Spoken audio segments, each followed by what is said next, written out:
Hello hi అండి నమస్తే. ఆంధ్ర రాజధాని ప్రాపర్టీస్కి స్వాగతం. ఈరోజు మనం మాట్లాడుకునే ప్రాపర్టీ అనేది విజయవాడ వన్ టౌన్ కాళేశ్వరం మార్కెట్కి దగ్గరగా 92 గజాల 3 ఫ్లోర్ ఇండిపెండెంట్ హౌస్ బ్యాంక్ ఆప్షన్లో సేల్కి వచ్చింది. రెంటల్ పరంగా కూడా చాలా బాగుంటుంది. ఇక్కడ గజం స్థలం ₹1,00,000 నడుస్తుందండి. మీరు ఒకసారి రేట్ అనేది కూడా ఎంక్వైరీ చేయొచ్చు అనమాట. కానీ ఇప్పుడు మనకి ఈ బిల్డింగు ల్యాండ్ వచ్చేసి బ్యాంక్ ఆప్షన్లో 76,50,000 బేసిక్ రిజర్వ్ ప్రైస్కి సేల్కొచ్చింది. మంచి ఆఫర్ సేల్ ప్రాపర్టీ. సో ఈ ప్రాపర్టీకి సంబంధించిన పూర్తి డీటెయిల్స్ అనేది వీడియోలో డీటెయిల్డ్గా తెలియజేస్తాను. ఈ వీడియోని స్కిప్ చేయకుండా చివరి వరకు చూడండి. ఇలాంటి మంచి మంచి ప్రాపర్టీస్ని, లేటెస్ట్ అప్డేట్స్ని, మా వీడియోస్ మీ వరకు రావాలి అనుకుంటే ఛానల్ని సబ్స్క్రైబ్ చేసుకున్న ప్రతి ఒక్కళ్ళు కూడా బెల్ సింబల్ని యాక్టివ్ చేసుకోండి. ఈరోజు మనం మాట్లాడుకునే ప్రాపర్టీ అనేది సో ఇక్కడ చూసుకుంటే ఈ 92 గజాల్లో ఓన్గా దగ్గరుండి కట్టించుకున్న G+2 బిల్డింగ్ అనమాట.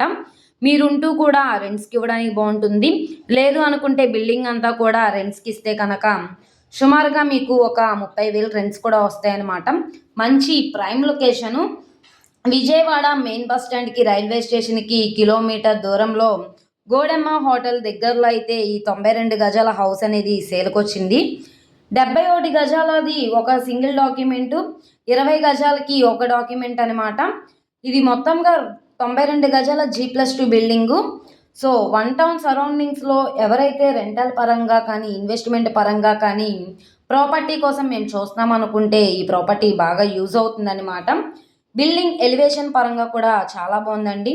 20 ఇయర్స్ పైన అవుతుంది. అయినా స్ట్రక్చర్ పరంగా కూడా చాలా స్ట్రాంగ్గా ఉంది. వెస్ట్ ఫేసింగ్లో ఉండే ప్రాపర్టీ. ఫ్లోర్కి ఒక డబుల్ బెడ్రూమ్లో అయితే కన్స్ట్రక్షన్ చేశారు. రోడ్డు ఫేసింగ్ వెడల్పు 17.5, లోతు 37 వస్తుంది. మొత్తంగా 92 గజాలు. ఈ ప్రాపర్టీ అనేది ఇప్పుడు మనకి 76,50,000 అన్నది బేసిక్ రిజర్వ్ ప్రైజు. అది 77 లక్షలు కావచ్చు, 77,50,000 అయినా కావచ్చు. ఇక్కడ ఉన్న మార్కెట్ వాల్యూ మీద డిపెండ్ అయ్యి బ్యాంక్ ఆప్షన్లో రేట్ అనేది ఇంక్రీజ్ అయ్యే అవకాశం అయితే ఉంటుంది. ఇంటి ముందు రోడ్డు కూడా పెద్ద రోడ్డే కాబట్టి ట్రాన్స్పోర్టేషన్ పరంగా వెహికల్స్ అవి రావడానికి కూడా కన్వీనియంట్గానే ఉంటుంది. చుట్టూ అంతా కూడా రెసిడెన్షియల్ జోను. ఈ ప్రాపర్టీకి ప్లాన్ అప్రూవల్ ఉంది. డాక్యుమెంట్స్ పరంగా అంతా క్లియర్గా ఉంది కాబట్టి 75% వరకు కూడా బ్యాంక్ లోన్ తీసుకోవచ్చు అనమాట. ఈ ప్రాపర్టీ ప్రస్తుతానికి లోపల వీడియో అయితే అవైలబుల్గా లేదు. నచ్చి విజిట్ చేస్తామంటే కనుక మేము లోపల విజిటింగ్కి ఏర్పాటు చేస్తాము. ఈ వీడియో నచ్చితే ఛానల్ని సబ్స్క్రైబ్ చేసుకోండి. మీరు మా ఫేస్బుక్, ఇన్స్టాగ్రామ్ని కూడా ఫాలో అవుతూ ఉండండి. వాటిలో కూడా ప్రాపర్టీస్ అప్లోడ్ చేస్తున్నాం. ఓకే అండి, థ్యాంక్ యూ.